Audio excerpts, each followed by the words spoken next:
रोम रोम भाइयों। So hey guys, আমি কৌশিক চলে এসেছি আজকে একটা নতুন ভিডিও নিয়ে। আমি যাচ্ছি আজকে কুমারগঞ্জ থানায়।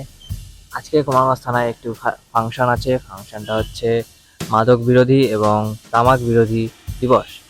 সেই তামাক বিরোধী দিবস উপলক্ষে আমাদের স্কুল থেকে আজকে আমাদেরকে বলেছিল, প্রথমে স্কুলে গেলাম, তারপর স্কুল থেকে কুমারগঞ্জ থানায়। থানায় গিয়ে র্যালি শুরু হবে। ওখান থেকে র্যালি শুরু হয়ে একদম গোপালগঞ্জ বাস স্ট্যান্ড অবধি। থানার ভিতরে রয়েছে একটা সুন্দর কালী মায়ের মন্দির। তারপর ভিতরে আমরা চলে গিয়েছিলাম। তারপর সেখানে ধীরে ধীরে এগিয়ে গিয়ে আমরা এক জায়গায় দাঁড়াই। তারপর আমাদের স্কুলের যতজন ছাত্রছাত্রী এসেছিলাম আমরা সবার ছবি তোলা হলো, ছবি তুলে স্যারদেরকে পাঠানো হলো। তারপর লাইনে দাঁড়ানো হলো, সবাইকে ব্যানার দিল। ব্যানার দেওয়ার পর আমাদের র্যালি শুরু হয়ে গিয়েছিল।